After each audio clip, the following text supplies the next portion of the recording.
Bismillahirrahmanirrahim. Alhamdulillahi rabbil alamin, wassalatu wassalamu ala rasuli rabbil alamin, nabiyyina wa habibina wa qudwatina Muhammad ibn Abdullah wa ala alihi wa sahbihi wa man walah, amma ba'd. Muslimin dan muslimat, para jemaah dan para penonton sekalian, Assalamualaikum warahmatullahi wabarakatuh. Alhamdulillah, kita syukur kepada Allah Azza wa Jalla kerana Allah Ta'ala rezekikan kita hidup sampai ke hari ini. Hari ini hari 9 hari bulan Zulhijjah tahun 1441, dikenali dengan nama Yaum Arafah, hari Arafah. Bagi jemaah haji, mereka berada di Arafah hari ini untuk berwukuf. Bagi kita yang jemaah tidak pergi haji ini, berada di tempat kita berpuasa. InsyaAllah kita ikhlaskan niat kita, di mana saja kita berada, kita berpuasa, dan kita juga mengambil peluang di saat kita berpuasa ini, kita bermunajat kepada Allah Azza wa Jalla, berdoa semoga Allah Ta'ala kabulkan segala hajat yang kita kendaki yang baik untuk dunia dan akhirat kita. Kita berdoa supaya Allah Ta'ala angkatkan bencana COVID, virus corona ini daripada negara kita dan juga seluruh dunia ini. Dan kita doakan supaya Allah Ta'ala selamatkan kita daripada sebarang virus akidah yang merusakkan pegangan kita, tak kiralah daripada pihak mana. Dan kita berdoa supaya kita mati dengan husnul khatimah. Dan jangan lupa kita berdoa kepada dua ibu bapa kita yang telah meninggal atau yang masih hidup, dengan cara doa yang sesuai dengan keadaan mereka. Mudah-mudahan Allah Ta'ala kumpulkan balik kita dan mereka dalam syurga nanti, insya-Allah. Kita sambung perbincangan kita dalam tafsir juzuk yang ke-26, surah yang ke-50, nama dia Suratul Qaf. Surah Qaf.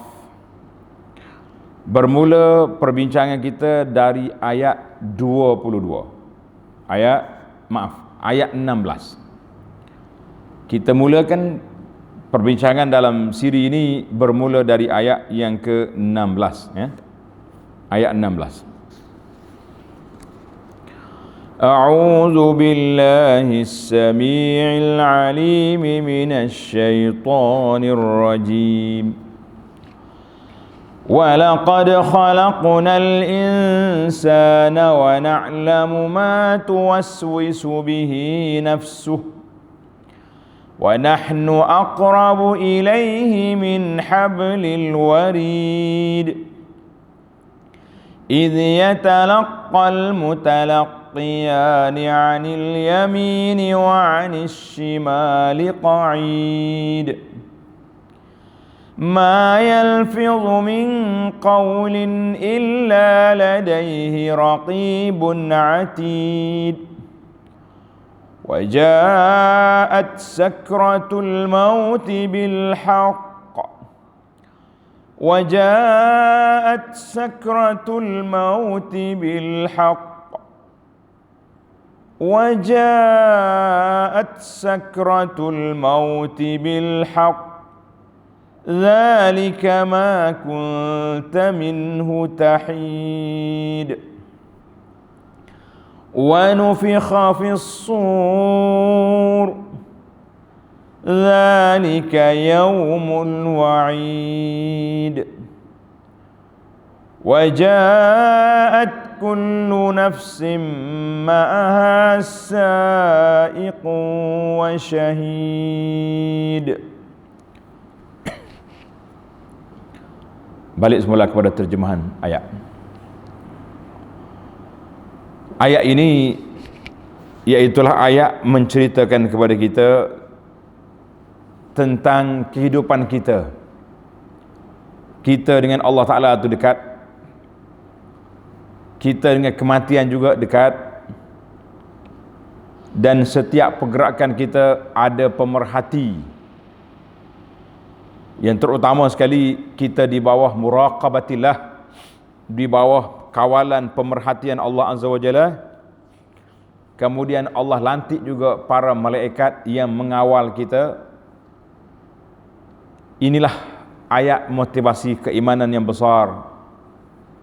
Siapa menghayati ayat ini, dia tidak akan berani melakukan maksiat kepada Allah Azza wa Jalla.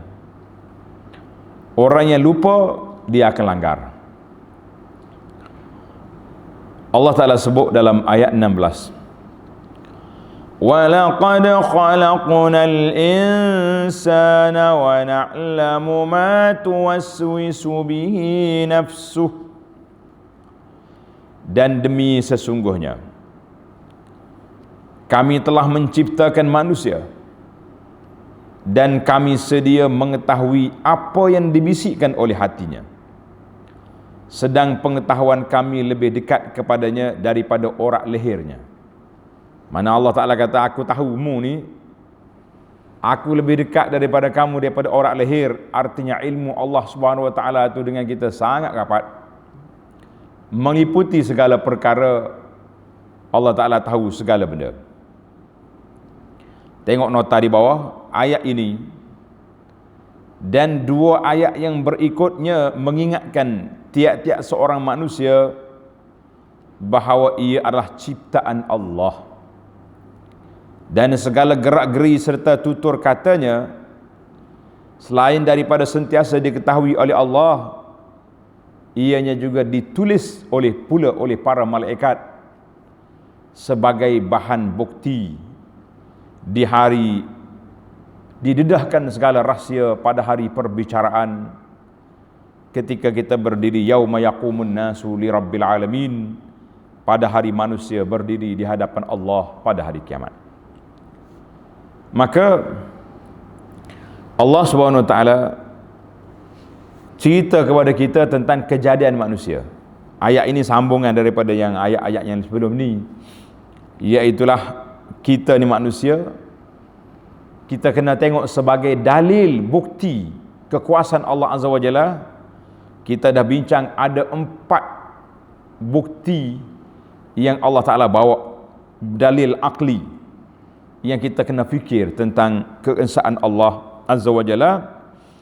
Walaupun kita tak mampu nak berfikir tentang zat Allah, tapi kita diminta supaya berfikir tentang bagaimana Allah SWT ciptakan manusia, makhluk ini. Tentulah di sana ada Tuhan pencipta. Takkanlah manusia dan makhluk-makhluk ini jadi begitu saja. Maka dalam ayat ini Allah kata, kami tahu, na'lamu ma tuwaswisu bihi nafsu. Kalau hak dalam jiwa kita, hak kita duk khayal pun Tuhan tahu. Itu dia panggil iktifa bil adna 'alal a'la. Allah Ta'ala sebut yang paling rendah, kemudian yang tinggi lagi. Allah kata, na'lamu ma tuwaswisu bihi nafsu. Aku tahu hak mu duk khayal dalam hati. Mana kalau hak dalam hati kita khayal, Tuhan tahu. Kalau hak kita bercakap, lagi tahu. Kalau hak kita buat, lagi tahu, kan? Tetapi bagi Allah Ta'ala sama ya, yang kita khayal, yang kita bercakap. Tetapi itu dia panggil tambih. Mana kalau hak mu khayal apa aku tahu, apa lagi yang lain. Tapi kalau kita dengan sama manusia, jangan duk buah, aku tahu dalam hati dia, aku tahu hati perut dia, tak usah, itu bohong belaka, dakwaan palsu. Kita mana tahu niat orang, kan? Kita tak tahu niat orang, Masya Allah. Maka bila kata na'lamu, al-ilmu, Allah Ta'ala tahu, menunjukkan bahawa di sana akan ada hisab dan akan ada soal. Masya Allah. Jadi Allah Ta'ala dengan maha kuasa, dia kata bahawa bandingan Tuhan kata, nahnu aqrabu ilaihi min hablil warid, aku lebih hampir kepada kamu daripada orak orak lehermu. Dekat benar, tak boleh nak sembunyi apa saja. Tidak boleh sembunyi apa saja. Allah wa fil hadis, dalam hadis yang dikeluarkan oleh Imam Bukhari, dia kata apa? Al jannatu aqrabu ila ahadikum min syirakin alihi. Syurga tu lebih hampir kepada kamu daripada tali kasutmu. Wan naru mislu zalik, jangan lupa neraka macam tu juga. Sepatah kalimah kufur, orang itu neraka. Sepatah kalimah orang itu mengucap syahadah, syurga dia. Ini dia panggil dekat. Allahu Akbar. Kalau kita baca untuk pengkaji lughah, dia panggil ini al-muqaranat min asbaqiyatil Quran. Ilmu muqaranah ni, banding-banding ini, di antara ilmu yang banyak digunakan di dalam Al-Quran, yang mengani ma'ani al-latifah, mempunyai makna-makna yang sangat halus, sangat seni dia punya makna. Al-hablu, kalau kita kata hibal, min hablil warid. Hablu tu kan nak tengok nak makna dia asal tali. Tapi dalam maksud ayat ini al-uruq, orak-orak kita ni. Orak-orak. Kita ni kalau tali dia bersambung. Orak kita bersambung daripada otak pergi hati, otak semua ni, perjalanan darah kita dipam melalui orak-orak kita ni. Al-warid dia kata orak besar. Warid, hablil warid. Allahu Akbar. Baik. Ayat yang ke-17, إِذْ يَتَلَقَّى الْمُتَلَقِّيَانِ عَنِ الْيَمِينِ وَعَنِ الشِّمَالِ قَعِيدٌ. Semasa dua malaikat yang mengawal dan menjaganya, menerima dan menulis segala perkataan dan perbuatan. Yang satu duduk di sebelah kanannya dan satu lagi malaikat duduk di sebelah kiri. Maknanya duduk di kanan dengan kiri. Malaikat yang duduk belah kanan ni malak al-hasanat, pencatat amalan kebaikan. Hak baik dia ni tulis. Wa anis shimali malakus sayyiat, yang duduk belah kiri yang duduk catat benda-benda buruk. Kenapa Allah Ta'ala sebut yang baik dulu? Kan?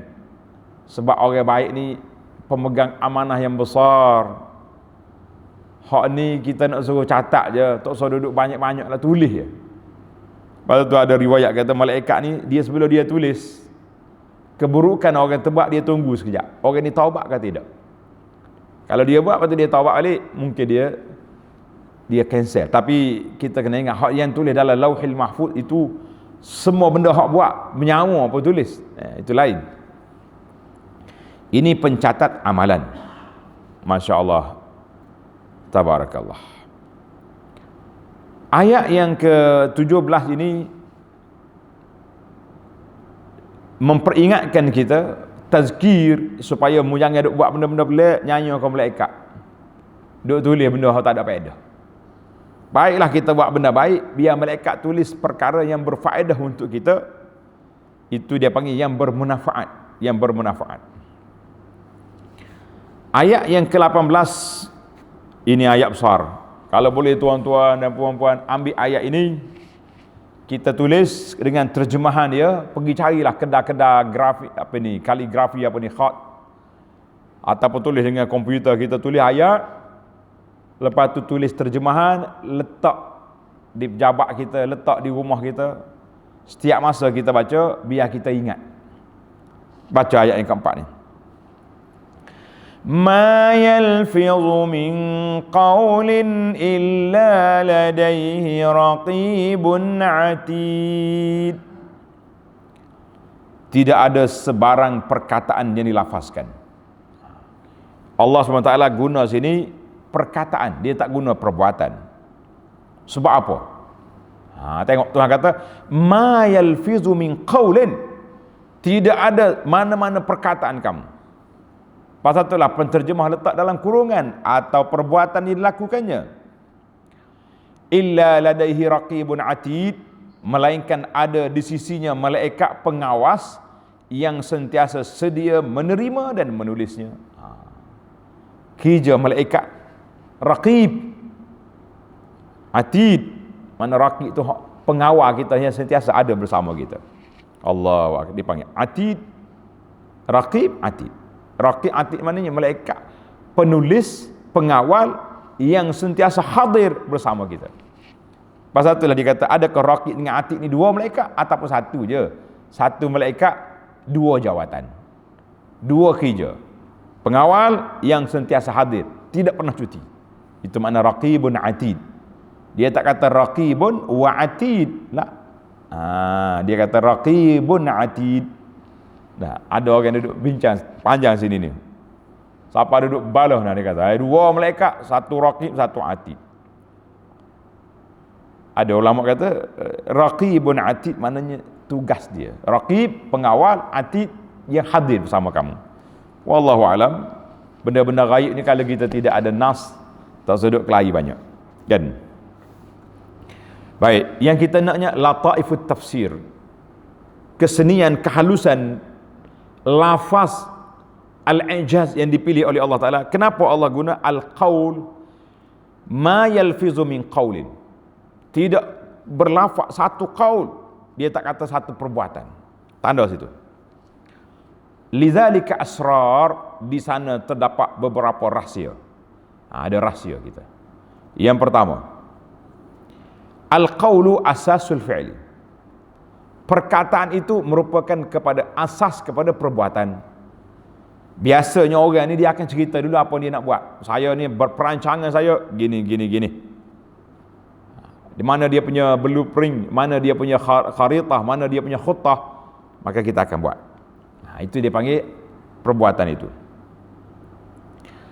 Yang kedua, oleh kerana surah ini berbincang tentang perkataan puak-puak kafir, musyrikin dan al-mukadzibin, pendusta-pendusta tu banyak duduk berdusta guna kaul. Faqala al-kafirun hadza syai'un ajib, kan dalam awal-awal ayat tu. Puak-puak kafir kata, pelik ni, apa dia ajar ya Muhammad ni. Oleh kerana mereka banyak menggunakan perkataan, maka Allah Ta'ala sebut sini ma yalfizu min qaulin, perkataan kamu. Yang ketiga, annal malak, para malaikat boleh tulis perkataan, menulis perkataan yang kamu ucapkan. Sudah tentu perbuatan kamu lebih-lebih lagi ditulis. Yang keempat, siak ataupun susunan ayat itu secara berperingkat. Dia mula dengan mana? Was-was. Tengok, wa na'lamu ma tuwaswisu bi nafsu. Mula-mula was-was maknanya khayalan dalam diri kita. Kemudian mari ma yalfizu min qaulin, mari pula perkataan. Daripada perkataan dia akan jadi perbuatan. Masya-Allah, tabarakallah. Ini dia panggil uslub Al-Quran. Setiap patah perkataan ni boleh dibahas, boleh diperinci, boleh diperbincangkan. Panjang sekali. Allahu Akbar. Maka kata raqibun atid. Jadi ada riwayat mengatakan dia akan tulis semua benda, tapi kalau hak benda tak ada faedah, malaikat sapu balik. Benda tak ada langsung, dosa apa tak ada, pahala apa tak ada, akhirnya dia didik. Kalau tidak tak nak baca kita di akhirat esok, kan? Maka dicatatnya perkara yang terlibat dengan dosa, pahala, halal, haram, itu yang ditulis. Wallahu alam. Yang pentingnya ayat ini ayat pengikat kita daripada lara, lalai. Sebab apa? Setiap perkataan kita ditulis oleh malaikat. Satu malam, kisah ayat ini bukan sahabat nuzul, kisah Abu Anas. Satu malam Anas duduk dalam satu grup wasafi, dia panggil ni, geng-geng WhatsApp. Dia dak mengumpat orang dalam grup. Jadi kita duduk sini, kata aku ni jadi syaitan bisu, kalau tidak ni Anas pun tegur, tak hirau, lawan sekali dengan kita lawan. Padahal dia masuk kita ustaz ni sebagai rujukan penasihat, tak jadi apa. Akhir sekali saya buat poster tulis malaikat belum pencin. Mana mudah mengupak dalam geruk ke, luar geruk ke, kedai kopi ke, kedai baju ke, supermarket ke, ma yalfizu min qaulin illa ladaihi raqibun atid. Maka kita mengatakan malaikat belum pencin, artinya apa yang kita tulis dicatat oleh malaikat. Maka kata di para ulama pendakwah mengatakan, suratan amalan yang kita akan baca di akhirat nanti, kitalah penulisnya. Awak nak baca apa di akhirat esok? Nak baca apa depan Tuhan esok? Nak baca laporan-laporan yang baik, tulis yang baik.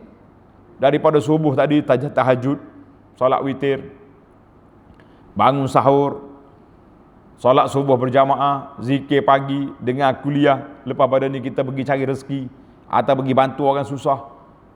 Tak ada dalam rekod kita.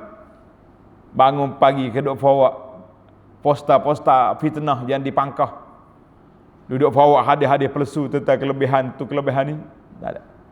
Jangan buat, kalau tidak kita penat di akhirat esok. Allahu Akbar. Jadi 3 ayat ini menceritakan kepada kita tentang keadaan manusia duduk di bawah kawalan dan pemerhatian. Allahu Akbar. Was-was, perkataan dan perbuatan, semuanya diketahui oleh Allah dan dicatat oleh para malaikat. Kita berpindah pula kepada ayat tentang kematian yang menjadi satu agenda besar kepada kita ini, supaya kita sentiasa ingat mati. Sebab kata di para ulama, beza di antara manusia yang takut mati dengan manusia yang ingat mati. Ada perbezaan. Semua kita takut belakang mati. Oh, bunyi nak mati takut. Tapi berapa ramai di kalangan kita yang ingat pada mati? Ini. Waja'at sakratul mauti bil haqq. Mungkin para pelajar, para jemaah perasan ana ulang beberapa kali baca ayat ni. Sebab kita tak terasa kalau kita tak faham. Kalau orang faham, orang tadabbur ayat, dia baca ayat ni satu malam, menangis daripada malam sampai subuh. Waja'at sakratul mauti bil haqq. Dan apabila sampai ajal seorang, datanglah sakratul maut. Allahu Akbar. Kita boleh nak tunda, tak boleh. Nak cepat pun tak boleh. Sakratul maut. Kalau dia tak mari, tak mati. Berapa orang yang terbalik kereta, berguling-guling kereta, tak mati-mati dia. Ada orang aksiden, langgar trafik light, langgar punggung kereta, mati dah dia. Nak kata apa? Tak sekali hak dia kena langgar tu. Itu dia panggil mati belum sampai. Tak mati. Apabila sampai ajal seorang, datanglah sakratul maut. Allahu Akbar. Tengok nota di bawah. Setelah hujah orang yang tidak percayakan kebangkitan hidup semula ditolak oleh Tuhan dengan ayat 4 sehingga ayat 11 dan ayat 15, maka dengan ayat ini serta ayat-ayat yang berikutnya, Allah menyatakan bahawa mereka tetap akan menemui perkara-perkara yang mereka engkarkan dengan senyata-nyatanya bila sahaja mereka didatangi oleh sakratul maut. Bila mari sakratul maut, terbuka segala hak dia engkar. Waja'at sakratul mauti bil haqq. Datanglah sakratul maut bila tiba ajal, membawa kebenaran yang telah dijanjikan, serta dikatakan kepada orang yang mengingkari kebangkitan semula. Sebelum itu dia kata apa? Zalika ma kunta minhu tahid. Inilah perkara yang engkau selalu mengelak diri daripadanya. Hakmu tak mau dulu, tengok sekarang.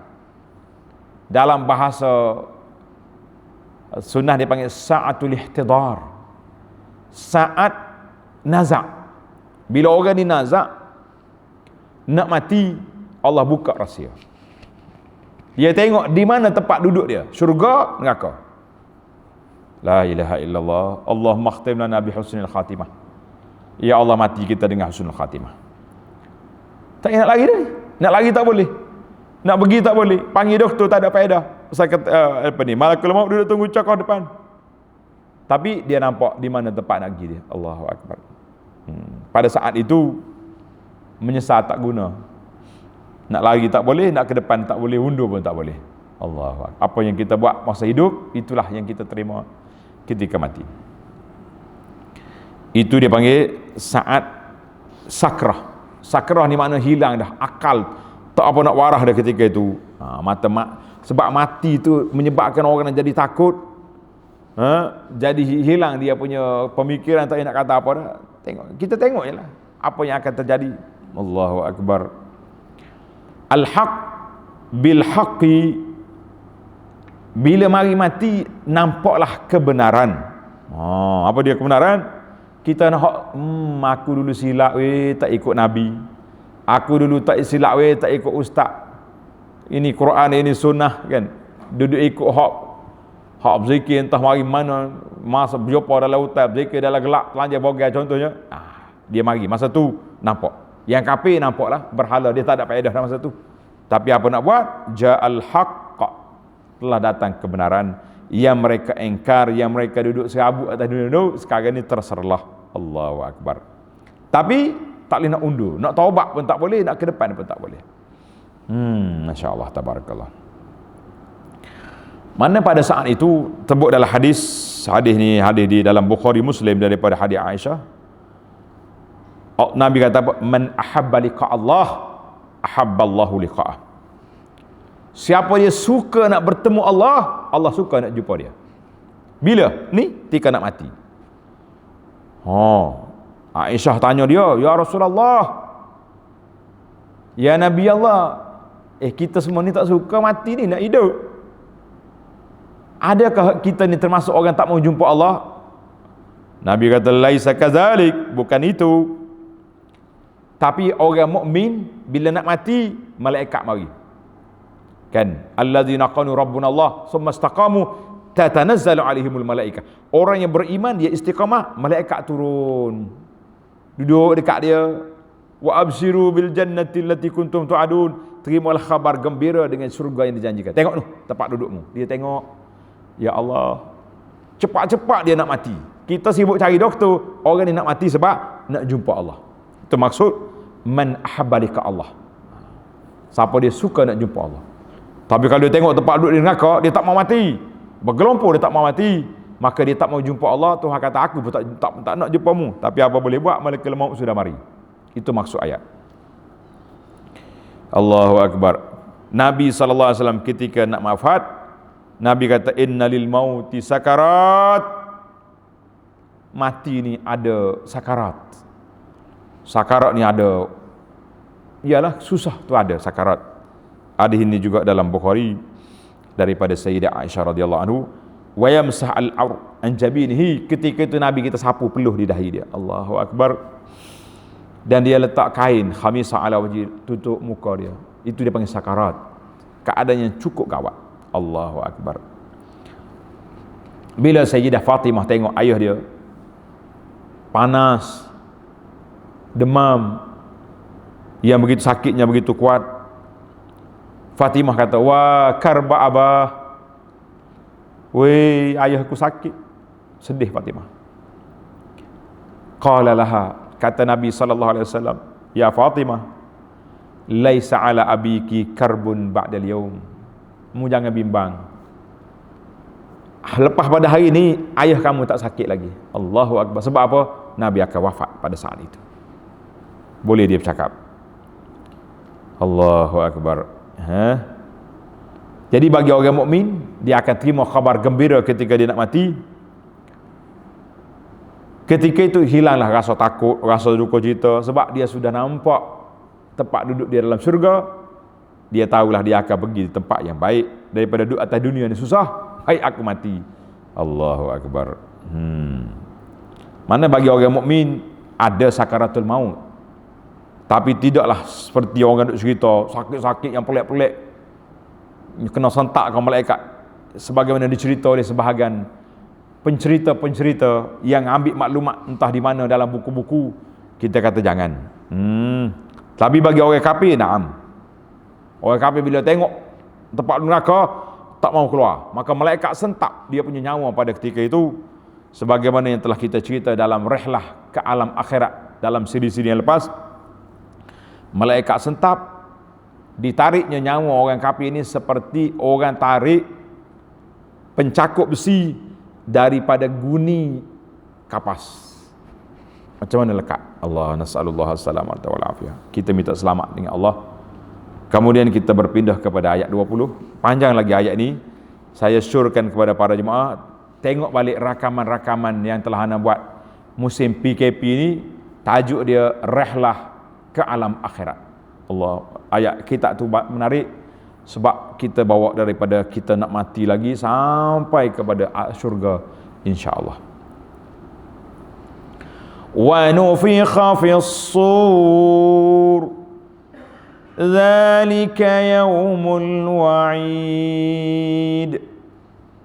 Dan lagi, apabila sampai saat yang ditentukan, ditiuplah sangkakala untuk menghidupkan semula makhluk-makhluk yang telah mati.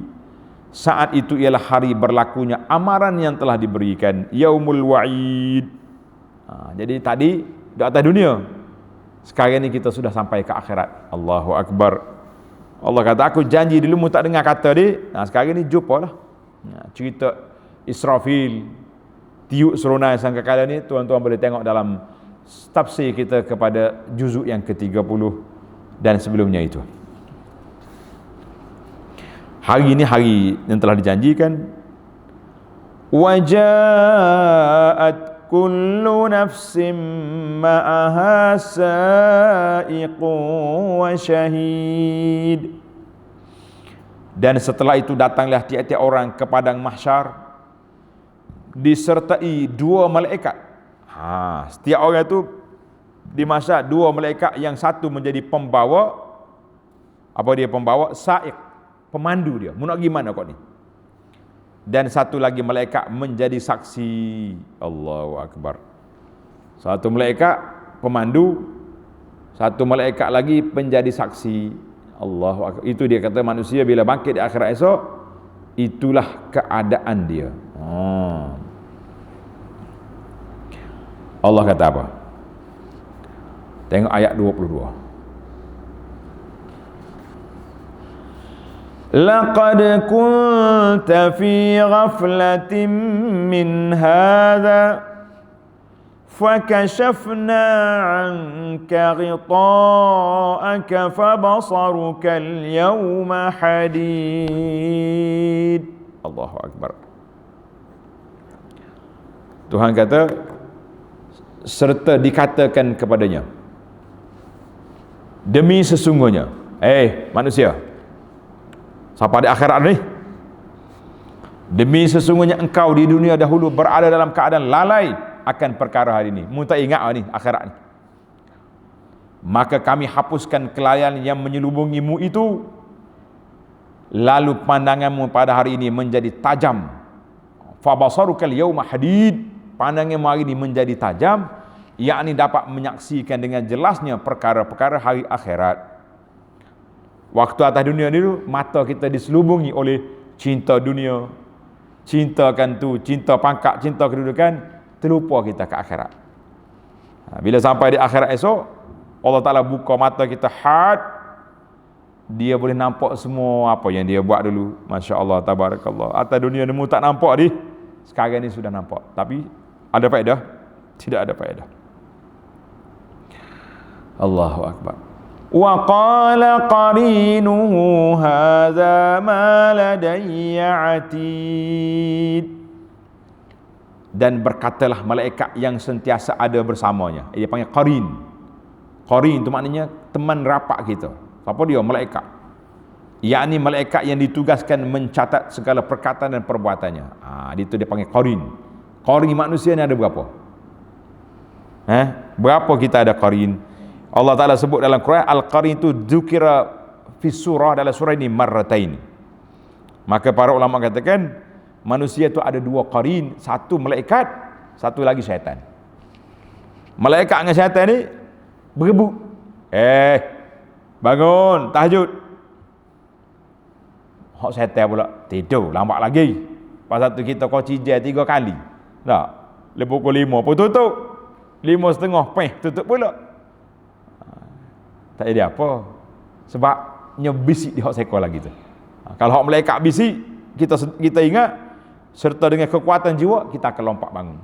Tapi kalau sekalinya bisik di syaitan, urgut lailun tawil, tidur baru 5:30, dia lagi 5 minit tidur, sempat lagi tahajud, sempat lagi witir, akhir kali tak bangun. Maka manusia di akhirat esok, qarin, teman dia, hok dulu sekali kita tu akan mari. Qala hadza ma ladayya atid. Malaikat kata, malaikat, inilah kitab catatan iman dan amal orang yang terletak dalam jagaanku siap sedia untuk dibicarakan. Tak payah kata apa. Kita ni kadang-kadang perbicaraan di dunia ni masing-masing dakwah lah. Tak. Habis di mahkamah tinggi, bawa pergi mahkamah persekutuan pula, mahkamah rayuan, banyak lagi mahkamah. Tapi di akhirat esok kena situ. Tak nak apa dah. Malaikat kata mu tak usah duduk cari peguam, cari lawyer. Ni surah amatamu baca sendiri. Allahu akbar. Alqiya fi jahannam kulla kaffarin anid. Setelah tiap-tiap orang dibicarakan, Allah berfirman kepada kedua malaikat yang menjadi pembawa dan saksi itu, lemparkan oleh kamu berdua ke dalam neraka Jahannam tiap-tiap orang yang terus-menerus kekufurannya. Nauzubillah. Baca, neraka. Tak usah cakap banyak. Apa sifat dia? Kufur. Manna'il lil khairi mu'tadim murib. Yang sangat menghalangi segala jenis kebajikan. Ia meliputi perkembangan Islam, pemberian zakat dan lain-lain. Jadi ada kafir ni dia ada semua berhala. Ada kafir yang backing, nak sekak kemaran Islam. Termasuklah geng-geng munafik, anak-anak orang Islam yang terpengaruh dengan kafir. Lupa belaka. Allah kata apa? Campur mereka, lempar mereka dalam neraka. Nauzubillah. Allazi ja'ala ma'allah. Tak boleh. Yang sangat menghalangi segala jenis kebajikan, ia melanggar hukum agama, lagi yang ragu-ragu akan kebenaran. Siapa dia ni? Allazi ja'ala ma'allahi ilahan akhar fa'alqiyahu fil azabis syadid. Yang mengadakan sembahan-sembahan yang lain bersama-sama Allah, maka lemparkan oleh kamu berdua akan dia ke dalam azab seksa yang seberat-beratnya. Hei, Masya Allah, tabaraka. Bila Allah Ta'ala perintah, malaikat pun jawab selalu. Malaikat kata apa? Qala qarinuhu rabbana ma atghaytuh walakin kana fi dhalalin ba'id. Semasa dilemparkan ke dalam neraka Jahannam, ia mendakwa bahawa syaitanlah yang menjadikan dia sesat pada saat itu. Dia tengok, Pak Kakak ni nak buat sesat aku dulu. Syaitan itu sentiasa menyertainya di dunia dahulu. Syaitan apa jawab? Qala qarinuhu. Syaitan jawab, wahai Tuhan kami, aku tidak menyesatkannya, tetapi sememangnya dia sendiri yang berada dalam kesesatan yang jauh terpesong. Nyabik kau orang. Tak. Orang Kelantan kata, nyabik aku mu ni. Mung sesat. Allahu Akbar. Kita jangan hasad. Jangan duk harap nak pergi berlawan depan Tuhan esok. Atas dunia ni kita nak lawan dengan syaitan sekarang. Tuhan apa jawab? Bila duk balah di antara syaitan dengan pengikut dia ni, Allah jawab, Qala la takhtasimu ladayya wa qad qaddamtu ilaykum bil wa'id. Allahu Akbar. Allah berfirman, janganlah kamu berbalah lagi di hadapanku. Tak sudah mari balah sini. Nak balah atas dunia dulu. Kan nak balah atas dunia. Sini bukan tempat nak kelahi dah. Allahu Akbar. Tidak ada faedahnya berbalah pada masa aku membuat keputusan. Padahal kamu sedia mengetahui bahawa aku dahulu telah memberi kamu amaran akan menyeksa orang-orang yang bersalah, orang derhaka. Tahu dah. Ayat 29 Allah kata apa? Ma yubaddalul qawlu ladayya wa ma ana bizallamin lil abid. Keputusanku itu tidak dapat diubah atau ditukar ganti. Tak nak tukar adalah. Dan aku tidak sekali-kali berlaku zalim kepada hamba-hambaku. Yang ni kita kata keputusan Allah Ta'ala tak ditukar, maknanya hak sudah tetap orang yang ada di neraka dengan sebab dosa-dosa dia. Ada juga dia panggil an-nasih wal mansukh. Kan dalam Quran ni ada nasih, ada mansukh. Ada ayat yang dulu berat, lepas tu diringankan. Macam ayat kena perang. Awalnya berapa orang? 10 lawan 20 kata. 10 apa ni, 10 100, lepas tu dia tukar-tukar, itu dia panggil nasikh wa mansukh. Kemudian dalam kisah Isra mula-mula 50 solat, lepas tu minta tukar jadi 5, kan, alhamdulillah. Tetapi waktu di sini tidak ada lagi pertukaran. Tuhan kata pusat aku, orang kafir, orang engkar neraka. Boleh je Tuhan nak maafkan. Tapi bagi orang yang beriman, yang maksiat, itu tahta masyiatillah. Kita belajar ilmu akidah, dia pakai tahta masyiatillah, di bawah kehendak Allah Ta'ala. Tuhan nak maaf. Baik, ayat terakhir dalam sini ni, Yauma naqulu li jahannama hal imtalat wa taqulu hal mim mazid. Allahu Akbar. Peringatkanlah manusia akan hari kami bertanya kepada neraka Jahannam. Allah tanya, neraka duduk bakar orang ni, Tuhan bertanya, halim talati, neraka, ada engkau telah sudah penuh? Penuh dah kamu, kau tak cukup dah. Wa taqulu hal mim mazid. La ilaha illallah. Neraka jawab, adakah lagi sebarang tambahan? Buat mari, kita henjar belakang dalam ni. Na'udzubillah. La ilaha illallah. Boleh dia ni. Kita dah sebut dalam surah-surah yang lalu, cerita-cerita apa ni, surah Al-Mulk dulu, ingat tak? Neraka dia mengamuk bila tengok malaikat tarik orang nak campak neraka. Bunyi suara geram, suara nak marah. Na'udzubillah. Idza ulqu fiha sami'u laha syahiqan wa hiya tafur takadu tamayyadu minal ghaiz. Neraka sendiri tu marah. Na'udzubillah. Kita minta perlindungan Allah SWT. Yang pentingnya neraka ni tamak. Apa dia tamak? Tuhan kata penuh dah, tak lagi. Mari lagi, mana ada tu? Na'udzubillah. Jadi sentiasalah kita minta perlindungan Allah Ta'ala. Allahumma ajirni minan nar. Setiap kali kita solat, kita kata Allahumma ajirni minan nar 7 kali. Kita minta perlindungan Allah Ta'ala pagi, petang daripada neraka. Mudah-mudahan kita selamat, insya-Allah. Dan di akhir solat kita juga, Nabi kita ajar, ni ada dalam risalah yang saya bagi ni, doa minta perlindungan 4 perkara. Kan, aku minta perlindungan daripada azab kubur, daripada azab neraka Jahannam, daripada fitnah dunia, fitnah hidup dan mati, daripada fitnah dajjal. Tuan-tuan jangan lupa, kita sentiasa doa minta perlindungan daripada neraka, dan juga kita belajar untuk menjauhkan diri daripada neraka, iaitu meninggalkan perkara-perkara yang diharam, yang dilarang oleh Allah Azza wa Jalla. Insya-Allah dalam siri yang akan datang bermula ayat 31, kita pergi kepada syurga pula. Itulah cara Allah Ta'ala, dia sebut neraka, dia sebut syurga. Kadang-kadang syurga dulu, mari neraka. Tengok siap. Oleh kerana siap ayat ini duduk dalam kumpulan kafir yang cepat lawan Nabi, maka dia mula dengan neraka dulu. Itu dia panggil lataifut tafsir, betapa halusnya susunan ayat itu. Allahu Akbar. Mudah-mudahan Allah Ta'ala selamatkan kita dan keluarga kita daripada api neraka. Subhanakallahumma wa bihamdika asyhadu an la ilaha illa anta astaghfiruka wa atubu ilaih.